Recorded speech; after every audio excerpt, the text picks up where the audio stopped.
Hello and welcome to the Too Much Apparently podcast. If you're new here, this is a podcast for the deeply feeling, overthinking, emotionally overloaded humans who've been told they're too much apparently. And if you're back, thanks for choosing to sit with us again. We're Alice and Carly, two therapists who are also just sensitive weirdos trying to make sense of life, healing, and our own brains. This isn't a professional advice podcast.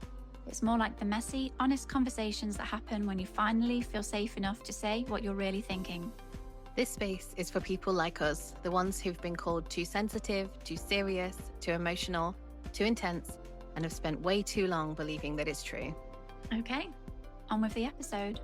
Today we're talking about being too honest for my own good, when saying what you really think feels risky, but biting your tongue feels unbearable. Those moments when your mouth gets ahead of your diplomacy and you say the thing everyone's thinking but weren't supposed to say out loud. Yeah, this one's for the people who are always told they're too blunt, a bit rude, or could have worded that a bit better, when all they were really doing was being honest. We'll talk about the line between honesty and harshness, why some of us feel physically unable to sugarcoat things, and the guilt that can come after speaking the truth. Basically, this one's for the people who can't not say the thing, even when they try. Let's get into it. Oh. This is the first time that we've had an episode suggestion from a listener, which just felt really exciting. So just a shout out to Becky. Thank you for suggesting this one. And I think it's going to be a good episode. Yeah, I agree. I was really excited when you told me that we'd had a suggestion.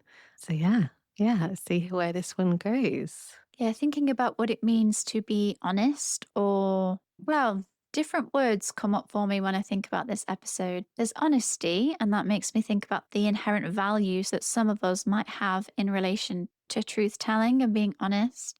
Then there's directness, which kind of feels similar but has a different edge to it, as well as then bluntness, and where inappropriateness, rudeness kind of falls on that spectrum, really.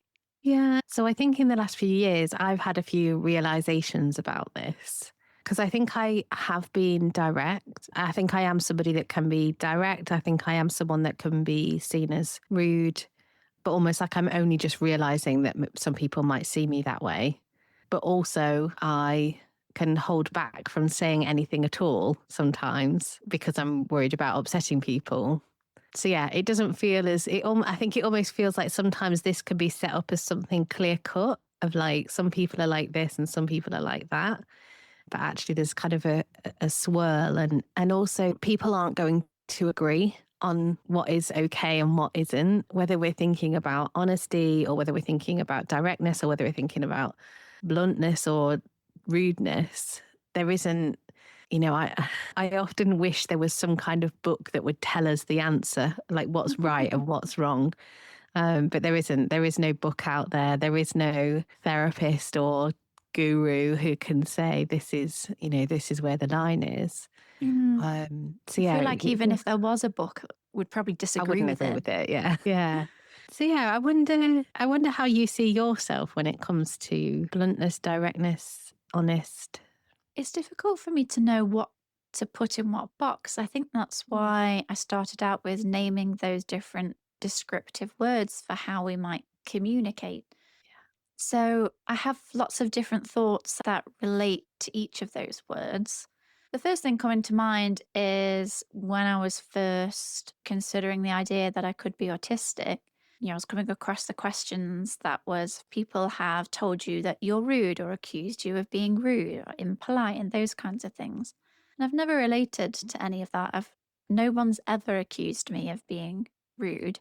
But it's difficult to know, is that because I am not a rude person? Is that because of masking? Is my inherent way of being a bit rude, but I have been socialized as the good girl to be polite? That kind of, again, I guess masks that. Sometimes there's just these questions that get posed to you, and it's so hard to not come up with a clear-cut answer, because how do you know? Because is rudeness a black and white thing, or is rudeness about perception? Yeah. How subjective is it? But in terms of honesty, I highly value honesty. Truth-telling is one of my top priorities in terms of how I am in the world, how I want to be in the world. also how I want other people to be in the world. I kind of expect a same level of honesty back that I give. Yeah. And so I know being open and being honest is really important to me. But I do think I'm able to, like you said yourself, hold back. Yeah. One of the things I have noticed is I think my natural way of being and speaking is quite direct and is quite blunt, but I think I can filter it. Where or how that filter has developed, I don't know. I don't know whether that filter is the same as everybody else's filter, where everybody has very direct, blunt, rude thoughts and they filter it through a system and then it comes out differently at the other end, or whether some people aren't blunt or direct in their head either, so there's no need to have that filter. And then, of course, people who maybe naturally think that way and then there is no filter and it comes out like that. My sense is being direct is my natural way of being, but I've learned how to filter it because I feel like it gets quite tiring. I feel tired when I think about having to Mm. do that. And there's almost a wishful thinking that I wish I could just say things how I want to say things. And actually, my partner would probably tell you that I am quite direct and that I can be blunt because I think I mask less. And for me, they're signs, I suppose, that make me think that this is more related to masking. Yeah, I think that's where the difference is for me as well. I think when I'm at home, I am more direct. And I think this is where I've had to start to learn.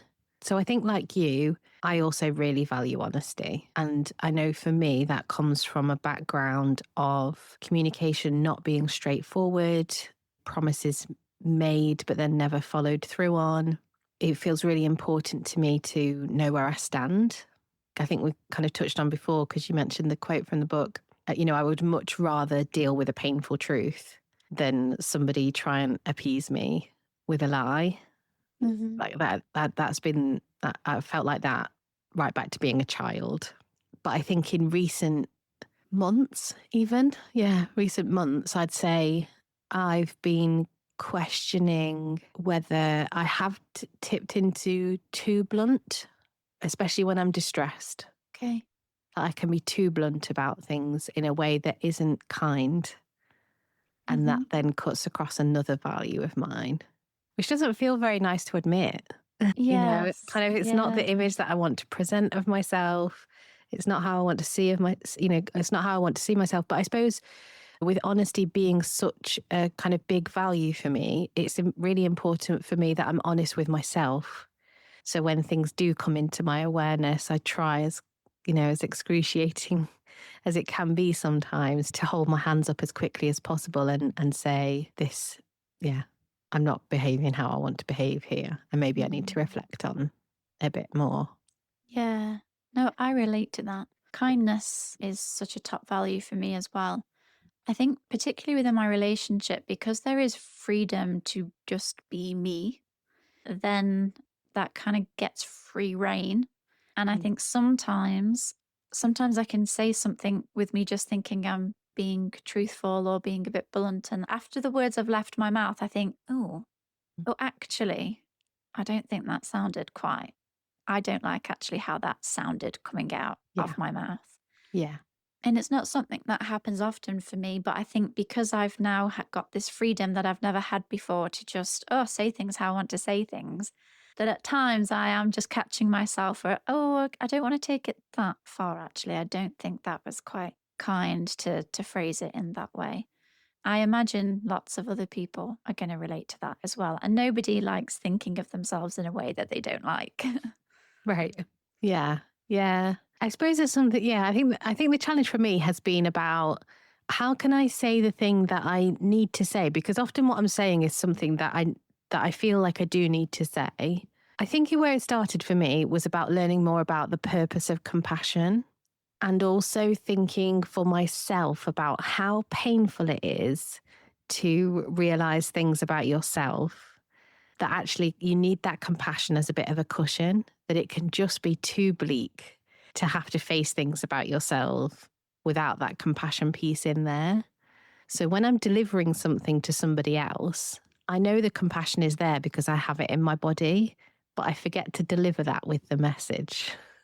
Right. So what they get is just the bleak message on its own, Mm. rather than, because I know I still love them. I know I'm not judging them. I know I'm not seeing them as less than, or, because of anything that I'm talking about.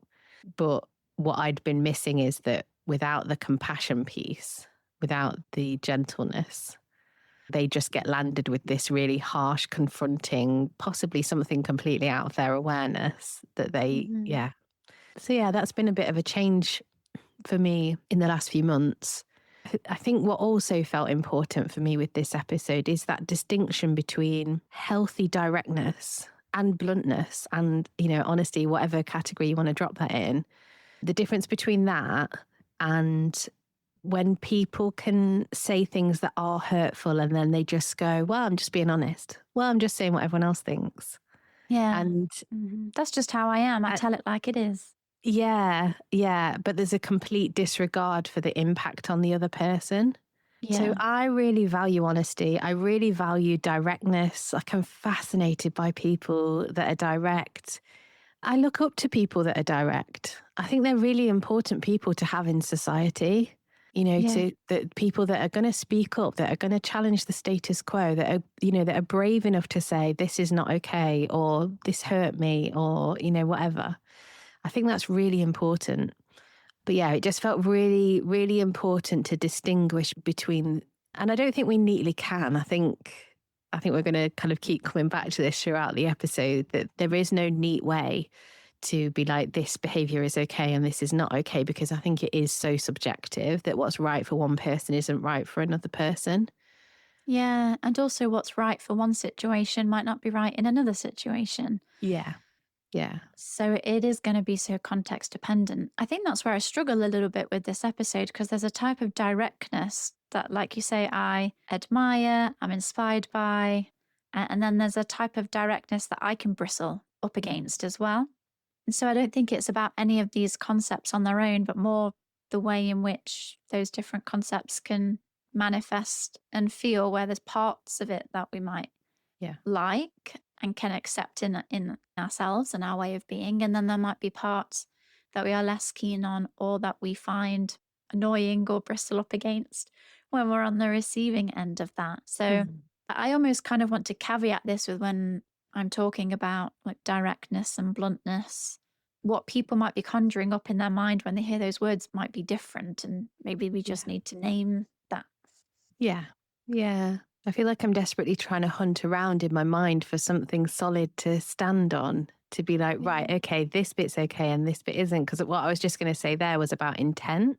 Maybe this is about intent. Maybe if your intent is good, then that's okay. And if your intent is not good, then that's not okay. But I don't even think it's as simple as that. I think even if you don't intend to hurt somebody, I used to be in a business networking group, and there were some guys in there that would be forever banging on about, oh, offenses taken, not given. And I'm like, no, that's not how it works. But yeah, I think so. Even if your intent is not to hurt somebody, it doesn't make for a good relationship to just shrug your shoulders and go, well, that's just how I am. Hmm. So maybe there's something there about values, that actually, if you value directness over good relationships, then that might be the right decision for you, to be as direct as you want all of the time, with little or no regard for how it impacts other people. But I think for most people, there does need to be a balance. And for some people, that's going to come more naturally than others. And I don't think I don't think it comes that naturally to me. I think even recently, I feel like there are times that I'll say things and I genuinely haven't meant them to be rude or to hurt. Like, it's been completely out of my awareness that what I've said could be construed in that way. Yeah, which feels a bit cringy when I think about it. Of like, because I really don't want to be seen in that way. I really care about people and I don't want to harm them. I think just my internal process can be really quite blunt. Yeah. Yeah. And what you were talking about in with relationships, It comes up a lot in my work with autistic clients in terms of navigating how we naturally are masking, wanting to mask less, be more of our authentic selves, but at the same time, wanting to have and maintain positive relationships. And the differences between what counts as masking versus what counts as working on our communication skills, which every single human being, regardless of your neurotype, can work on. And part of me wonders if one of the reasons I've navigated this okay in life, I think, is because even before I became a therapist, I was studying communication skills without really knowing that's what I was doing and just copying it, which, yes, is a form of masking. And now I'm understanding more about the way in which I just naturally communicate without all of the fluff. The fluff I have to add in extra often. But also, yeah, through training as a therapist, that I have learnt how to communicate with other people in a way that fosters and nurtures relationships and keeps them around. So if we were to just say, well, this is just how I am, everyone just needs to get on board with it, we might find that it's harder to keep and maintain those relationships. But looking back for myself as a child, my sense is that I was quite open and direct. And I think that got squashed or Mm. shamed. As you know, my memory is terrible, so I can't bring forth really specific examples. But I think I started out with a strong voice and slowly it got chipped away at and got quieter and quieter and quieter. And within that came the self monitoring, social anxiety, people please, do the right thing, say the right thing, say it in the right way. That Mm. all of that has meant, I think, that them being accused of being too blunt and rude hasn't ultimately ended up being a factor Yeah. because of the level of self monitoring that I've done to make sure that I say things in the right way Yeah. to Okay. not make people be upset with me. Yeah.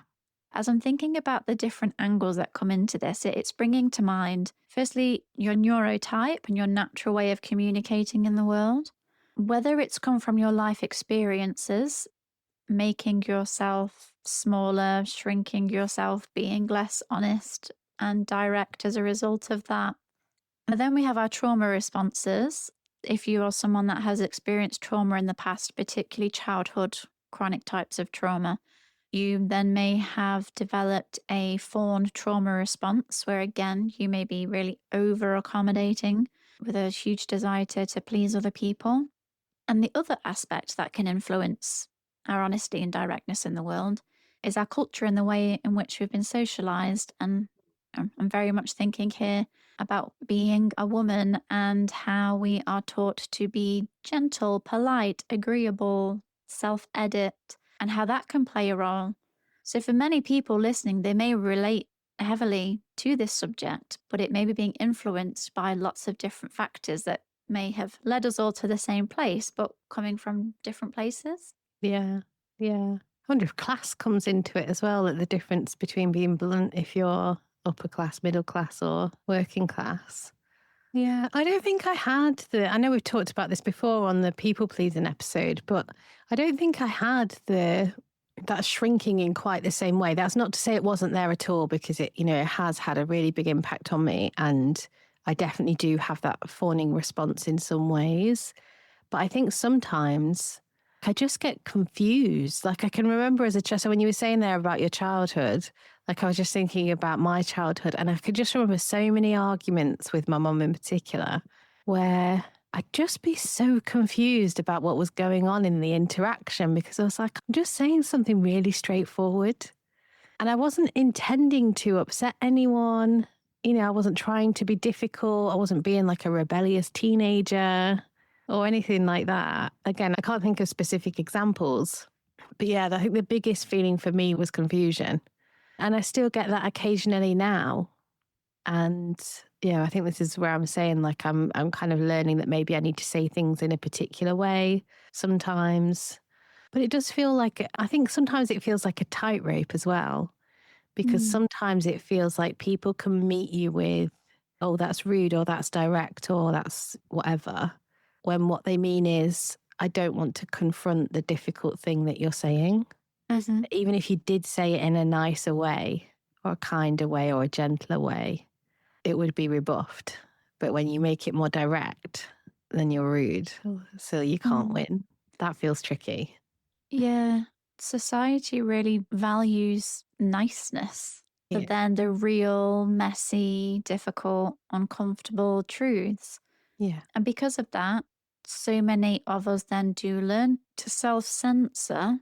So then we all get used to living in a society where nobody's doing it. So then when someone steps forth and does do it, it's a bit like, oh, okay, not used to this, shock. But then conversely, research in social psychology shows that people are often reluctant to be completely honest because they overestimate the potential negative consequences of having been honest, and that we can actually afford to be more truthful than what we think. And the recipient of that honesty tends to react less negatively than what us, the truth tellers, anticipate, which is interesting to me reading from a research perspective, because I know for myself and so many people I work with and so many people in my life really fear being invalidated, minimized, dismissed, misunderstood, all of those things. So we avoid the vulnerability of being open and honest, or telling the truth about something in relation to how we feel, because we fear that so much. And we obviously fear that for a reason. It's not just made up or imagined. So I find that research interesting. But at the same time, I can also think of occasions when I've been worried about being open and honest or truthful about something, and I've had that conversation. You think, oh, that went better than I thought that it did. Oh, that person Mm. didn't react how I thought that they were going to react. Mhm. Yeah. Yeah. It's tricky, isn't it? Because I know that I've had conversation, it was a conversation like that that led to the breakdown of my relationship with my mum. Obviously there were many other factors than just a conversation, but ultimately it came to the point where I had to have a conversation, and that left me with the conclusion that our relationship was not going to work out. So there Mm. are, and it might not be your mom and kind of leading to estrangement, but it could, honest conversations can lead to the ending of friendships, the ending of relationships, the breakdown of communication with your manager at work and feeling like you need to leave your job. Like they can have big consequences. I think that's important to acknowledge as well. But I think that most of the time, if you've been friends with someone for a long time, or if you've been in a long-term relationship with somebody and they care about you and they love you and they want to be your friend or want to be your partner, or whatever role they play, that most of the time you're going to be able to figure out a way forward that works for both of you, Mhm. unless you're working with somebody completely unreasonable that is, rigid in their behavior and will not change anything. That there are often compromises and options, and that's just all part of being in a relationship, isn't it? Having to negotiate and compromise. Yeah, yeah, absolutely. We've spoken about our preference for honesty and even directness and bluntness when it feels context appropriate, and also where our way of being may come from, maybe why we value honesty so much, even if we can then struggle with being honest or being over honest, if that's the thing. But why do you think some of us care so much about being perceived as nice instead of honest? Yeah. I think it goes back to what you were saying before about how we're socialized and what's acceptable. And yeah, I wonder how it is in other cultures, but I'm just thinking about British culture and almost like there being a link to like stiff upper lip, like almost like don't rock the boat as well. Like Mm. we all just kind of live in this nice narrow line where we don't really have feelings and nobody upsets the apple cart. I'm using way too many sayings here to try and explain what I mean. But If you can't say something nice, don't say anything at all. yeah, yeah, that does get bundled up with being like a gentleman or is it gentlewoman or a lady? Yeah, that there's, yeah, it makes me think about. I don't know if this is going to take us away. I don't know if I'm just trying to shoehorn this bit in, but I suppose it makes me think about parenting and how we raise our children as well. So when my daughter was 5, I was getting her ready for school, and I don't know what I was doing, but she sat on the stairs. I'm doing her shoes, and she just looked at me and she said, "You're annoying me." And I was horrified. And I had therapy later that day. I went to my therapist, and I was like, "She doesn't respect me. What am I doing wrong?" And my therapist just said, "She's just giving you information." And that blew my mind. Like, it just never occurred to me that, well, I guess it just never occurred to me that you could be that honest about how you're feeling, which feels a bit contradictory compared to what I was just saying before about having these big arguments with my mum, because I imagine that's the kind of thing that I would have said to my mum and she would have got offended about. But But that's yeah, it, isn't it? She would have got offended about. So it was almost like you have learnt that's a thing to be offended about. yeah, But yeah, actually, in your therapy, it showed you that that's one way to take that behavior, and there are many other ways that you can take that behavior. yeah, yeah. That actually, it was really important information to have from my daughter, Yeah. and that I didn't need to react to it, or that I could calmly respond to it. I didn't have the skills to do that at the time. But yeah, just gave me a completely different perspective on, maybe there's something about power in here as well, actually, as I'm thinking about that. So I'm thinking about other situations in which, you're not supposed to say things, that it would be rude to say things. So I think I get this quite a lot.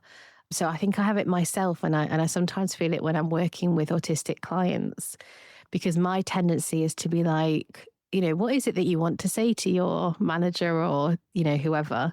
What would it be like to say that? And almost like I miss the piece around, actually, that you can't do that in certain companies. It just doesn't work. Yeah, that there are these unspoken power dynamics that I don't really understand, that can be a bit tricky. I remember once when I think I'd requested reduced hours in a job or some kind of change, and it was going to mean that I wasn't going to be available for a particular shift. And as part of this request, it said something like, "So, what will the impact be on the rest of the people in the team? And how do you propose that the company handles this impact?" So I think I wrote something like, "It will mean that I'm not available for, I don't know, for example, an evening shift. So other people in the team will have to cover those shifts." And it got reviewed by the big boss man. He had really had a go at me. Like, he thought it was the most outrageous, like, rudest thing ever. And I'm just sat What? there like, Why? I get it. Well, I'm glad that's your reaction because I imagine saying it and you being like, "Well, yes, Alice, because of X, Y, Z." But I still That's don't just like a when it. fact. If you can't cover it, someone else has to cover the Yeah. shift. And all I can think is that he was looking for me to word it in a politer way or something. But he really had a go at me, and I was really upset about that, because I didn't want to impact everybody, but I couldn't carry on doing what I was doing because I wasn't well enough at the time. So yeah, that was really humiliating, actually. But yeah, Yeah, I think it there is sounds something it. about I think there is something about power dynamics in all of this Yeah. as well. Like, I'm thinking about maybe in the good old days, like, you just had respect just because you held a certain role. And I think Mm. maybe that's changing now, that actually you have to earn respect. Yeah, so that's almost thinking about the changes in open, honest, direct communication in Mm. hierarchies where it would have just been an absolute no-no. You can't say that to your boss. You can't say that to your teacher. Yeah. Whereas now, like we will, Yeah. at least to a greater or lesser extent, and maybe company dependent, but I feel like that maybe comes back to our values in terms of like authority and those hierarchies and power structures where some Yeah. people still value that and wouldn't say certain things to certain people. Whereas, yeah, I've always been anti that. Like, no, you're not better than me. Mm. And absolutely, respect has to be earned. Yeah. So your story about, I'm not even going to say directness. You just told a fact. um, but at work, yeah, calls to mind an example for me, which at the time, like, really upset me. But as I've said, I don't do the fluff naturally. I have to add the fluff in later. And so there was an occasion at work where I'd sent an email to a member of staff who was the same sort of level as me. basically asking them to do something. And I got called into my manager's office to talk about it because this person had basically complained about me and this email that I'd sent saying she's not my manager, like she's telling me what to do. And I was so shocked by the fact that, well, firstly, that the person just didn't talk to me if they had an issue with how I'd emailed them in the first place. Like, you can talk to me about that. But yeah, but then that they had gone to a manager about it. And I got so upset because I hate stuff like that. I remember I cried and I went back to review my email. And honestly, there was nothing frigging wrong with it. I'd not put the fluff in because I think it was at the end of my working day. I think I just needed to make sure this person had the information. I actually wasn't telling them what to do. There was a piece of work that needed doing that was her job to do. So I just sent it to her because that's what she does. That's your Yeah. job. I've not told Hmm. you what to do. This is your job. This is what you do.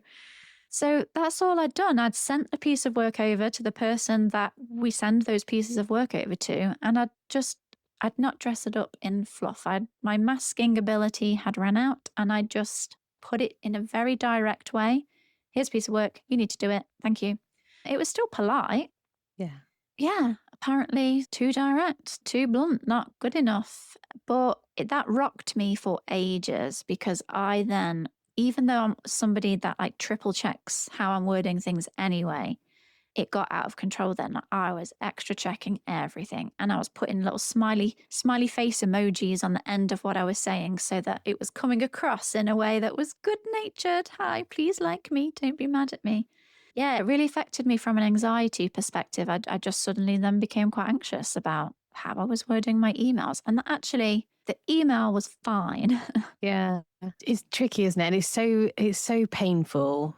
Even though I can't remember like more specific examples, I feel like I can feel in my body like an echo of times where I've seemingly got it wrong. And I'm kind of, I don't know if you can see I'm doing air quotes when I say Mhm. got it wrong, because I just think it is so subjective. Yeah. And that, yeah, there just is a line. I feel like there must be a line. Please give me a line. I feel like there must be a line between, because I can hear how that was direct and no fluff, but that's not the same as rude. Yes. I feel like rude. Yeah, maybe I'm just going to put a line in. I feel like rude has to have intention, Yeah. because I think you can say that somebody is direct and they've upset someone, but I feel like rude implies intention. Yeah. So as we're talking, I've got a picture of my dad and my grandma on my desk, and my grandma had a bit of a reputation for being tactless. I don't know if she had that reputation with my dad's side of the family, but certainly I think my mum thought she was tactless. Anyway, well, and she was. Well, I shall go on. So I think I must have been in year 6 at school. So I would have been 11 years old. I think it was probably after we'd been to Disney World. So my mum won a competition and we got to go to Disney World, and they had like buffet breakfast. It was insane. We had donuts for breakfast. It was like eat all you want, like junk food everywhere. So I gained weight over the time that I was there. So we went shopping after, I'm sure it must have been afterwards. And I'd grown out of the children's sizes and into women's sizes. And I pulled on a pair of shorts and they were too tight. And I just remember her, I don't think she physically poked me in the side, but she certainly made some comment about my weight. And I was a bit chubby. But yeah, I remember feeling a sting of it. But I think I also knew that she didn't, there was no, she wasn't intending to hurt me.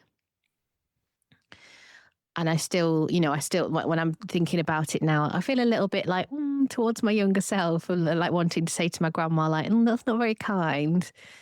But I also don't feel negatively towards my grandma. I see it as she was just pointing something out. And actually my dad did something similar. So this was quite late on. It was only a couple of months before he died. He had early onset Alzheimer's. But he just looked at me and he went, "You've put on some pounds, haven't you?" And it was true. And I had. Hmm. And again, you know, again, there's context here. He had Alzheimer's. He'd kind of perhaps lost. I don't think he would have. I don't know. Maybe he would have said something before he got ill. I don't know. But yeah, I think I do think there's really something there about intention. If you're going to call someone rude, I think that's really important, actually. That Mm.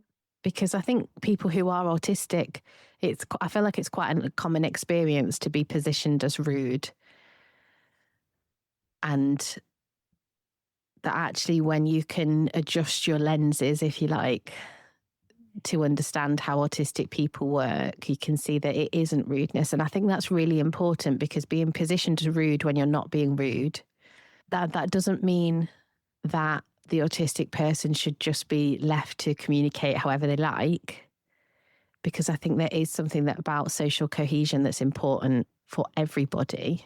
Hmm.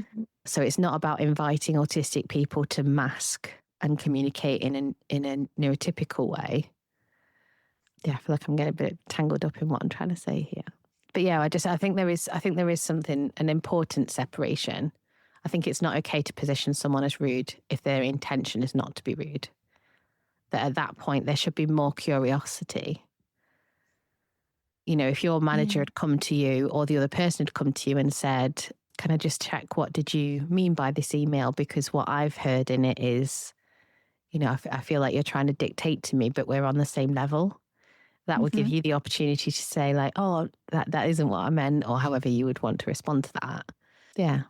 Yeah, well, I think that's a really great example of why I was so stunned that they just didn't come to me in the first place, because that gives people the ability to explain where they were coming from, or what they meant. So even if something is seen as being rude, I do agree with you. I think intent really matters. And so if somebody gets curious about something they've perceived as being rude, and then the person says, "Oh, that wasn't my intention. I was just coming at it from this perspective," then that really helps both parties. Where if someone's just accused of being rude when that wasn't their intention, it comes back to being chronically misunderstood again. Yeah. Oh, that wasn't my intention. Nobody gets me. Nobody understands me, which, as we now know, being chronically misunderstood leads to trauma. It's a form of trauma when it happens enough times. Yeah. So there's just a way that we can approach it. And I feel like there's a difference between things that seem a bit rude versus that was rude. Yeah. Okay. And it's hard to put into words, but perhaps again that comes down to intent. Yeah, I do think there are some things that are just quite obviously rude. And then others that are subjective, and others that you could just take that with a pinch of salt, probably wasn't their intention. Yeah. It does feel tricky. Like, where my mind goes to is about fatness. So that's been a big part of my story. You know, gaining weight, losing weight, gaining it again.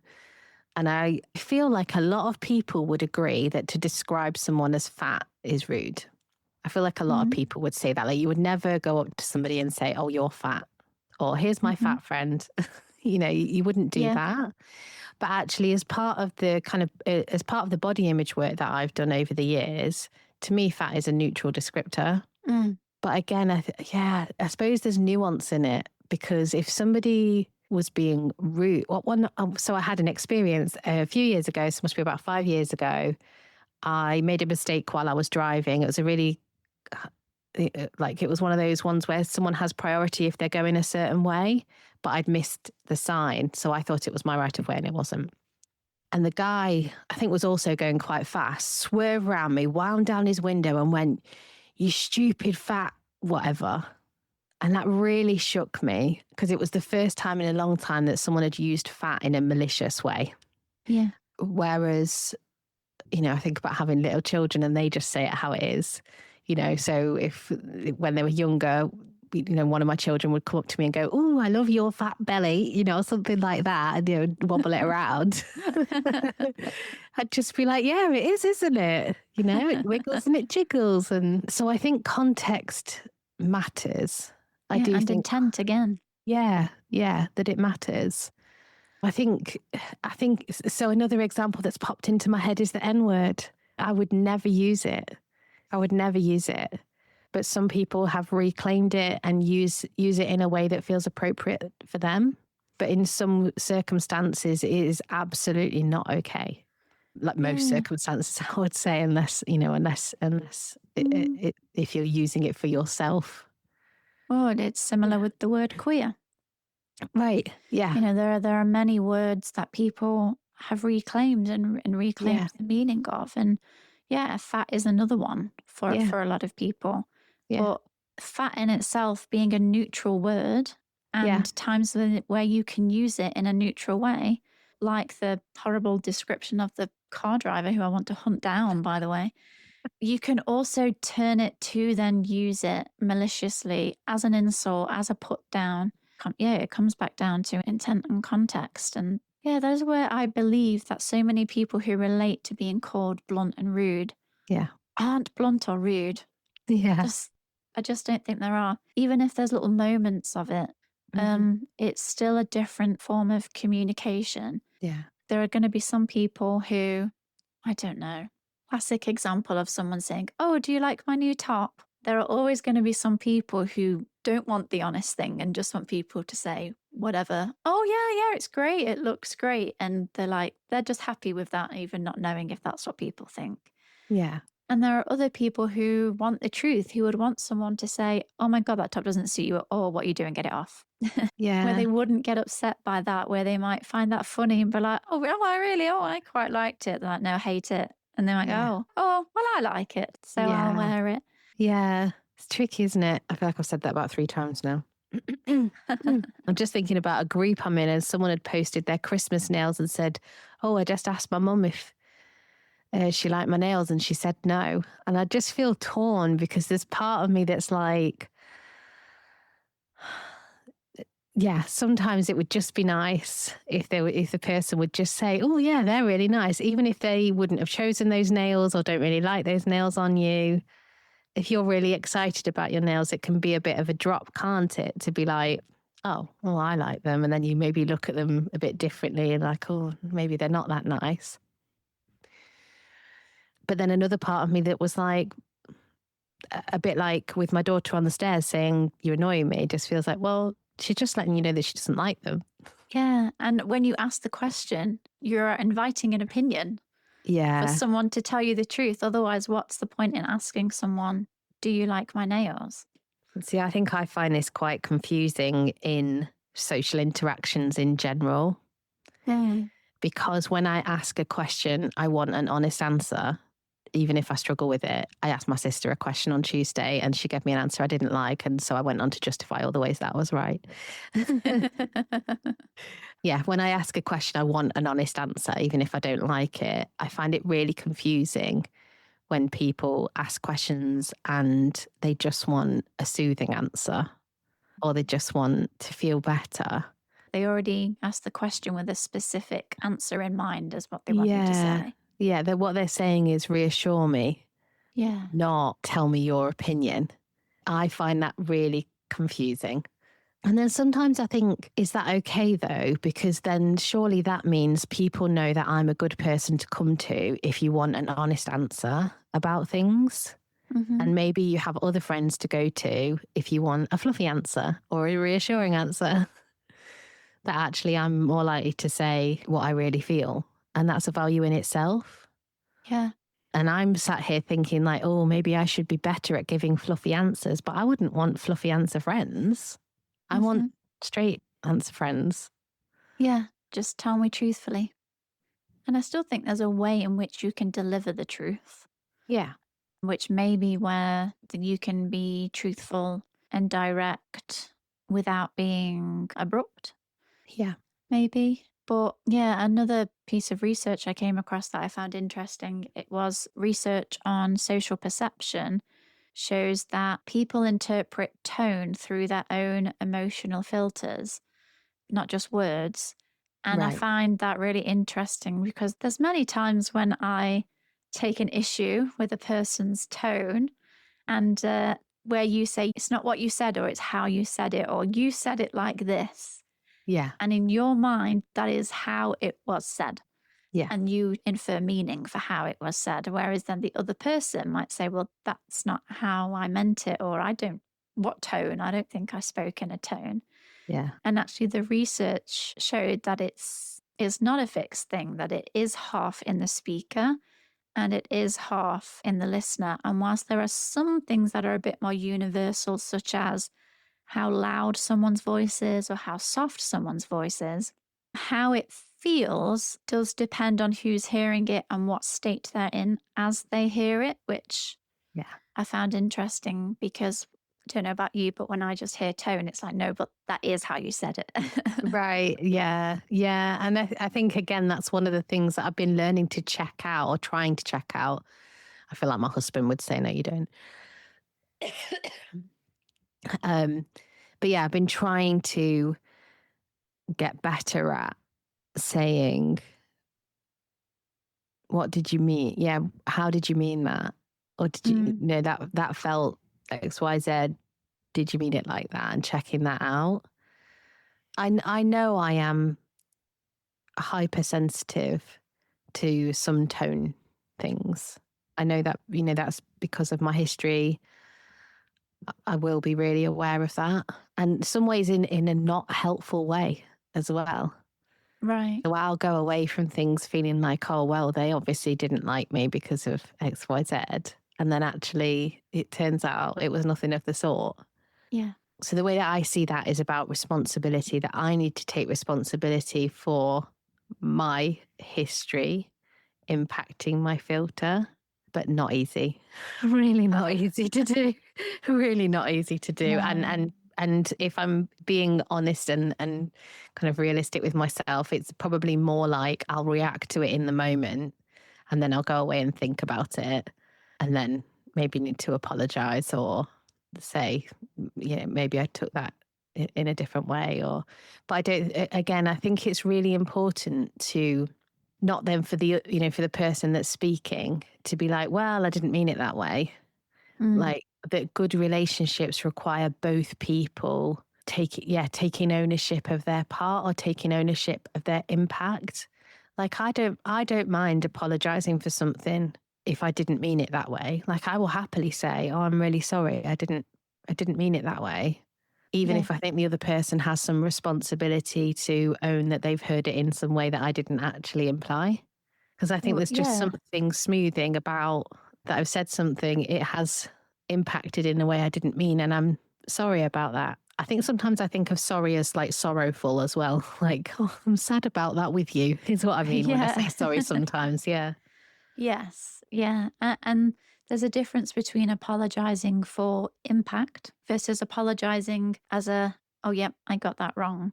Yeah. That's where there can be a helpful and healthy difference Yeah. where we can apologize for the impact of something, even if we've not done that thing wrong as Yeah. such. Mm. Yeah. There's a really good episode of a podcast. It's Brené Brown and I think it's Harriet Lerner, where she talks through how to apologize well. And it covers some of this stuff. I don't know if it's specifically apologizing for impact, but yeah, how to apologize well, which I can put that in the show notes. Yeah. I think this episode has felt way trickier to talk about than I anticipated that it would.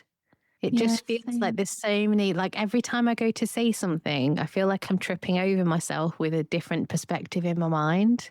Mm, That there are definitely parts of me that are like, being direct is a good thing. And I feel like I've not quite got that across as much as I would have wanted to in this episode. Like, I really do think that being direct is a good and important thing. When it comes to power, I think there's so many, whether that's big power, like the state having power over the people, or whether it's like micro power in a relationship. I think there's so much damage done by power that could be changed if more people were direct and not afraid to be direct. I think that's really important.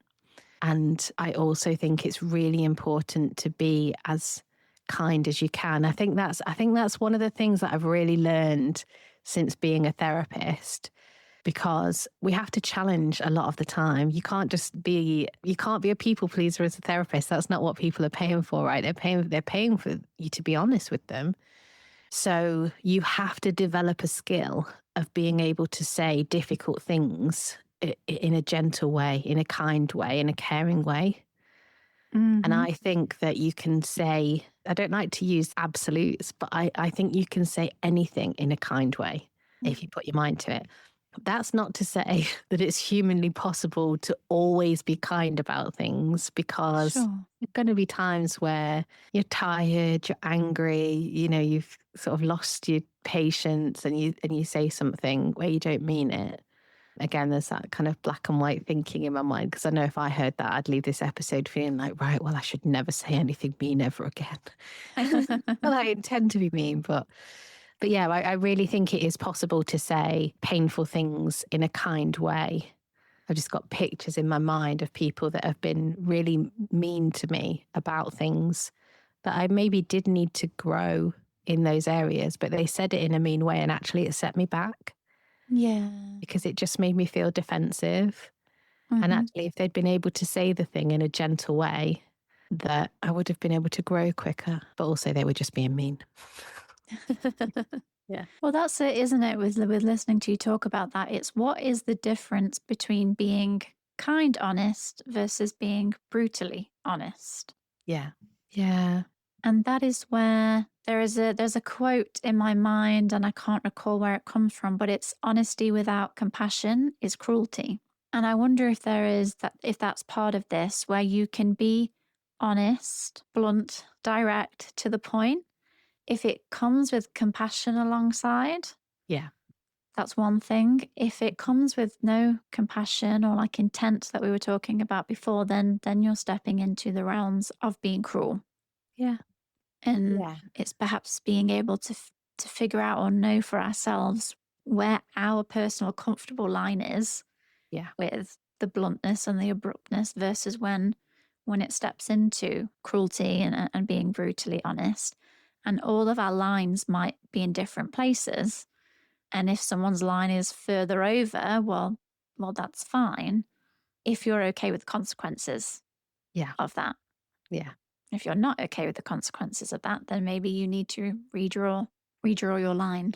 Yeah. And the other thing that comes up in relation to honesty and other people, sometimes it's not about being honest versus not being honest. Sometimes it's about timing. So if you're really clued in to your friend, your partner, your family member, you might know that there's a truth that they need to hear. But you also might recognize that they're not in a place where they can hear that truth yet. And then we might decide to wait until a moment reveals themselves that feels more appropriate, where we feel like that person might be able to hear that truth, Mm. because it might be something that they really need to hear. But if it's not said at the right time, they're not going to hear it anyway. Yeah. But again, something else that can be tricky to judge. Yeah. Yeah. I think the thing I'm really taking away from this episode is that there isn't a right answer. Like so many things, we just have to find some way to live that feels right for us and works with the people that we want to keep in our life. Yeah. And like you said before, valuing our directness, Yeah. knowing that there is a place in society for direct people and that we need people to have all sorts of different communication styles and the way of dealing with things. Yeah. And that I think there is real beauty in authentic communication. Yeah. And I've said a few quotes today, but there is another one that I've come across that I want to give to people as a parting gift. But it's also recognizing honesty as an act of self-trust that says, I can handle the truth of who I am. Yeah. I like that. I like that. If you've ever felt like your honesty costs you connection, remember the right people won't need you to water yourself down. They'll thank you for being real, even when it's uncomfortable. So maybe you're not too honest for your own good. Maybe you've just outgrown the spaces that can't hold honesty. Next time, we're diving into Too Busy to Have Fun for the overworkers, exploring the difference between being productive and being present, and why downtime triggers more anxiety than another task on your to-do list. But for now, we'll leave you with this question. What would it look like to stop apologizing for your honesty and start seeing it as a form of care? That's all from us today. If this episode made you feel a bit less alone, the best way to help us reach more people is to subscribe, rate the podcast, and follow Too Much Apparently on Instagram, TikTok, and YouTube. Those simple clicks help other sensitive humans find us when they need it most. Thanks for listening, and we'll be back soon.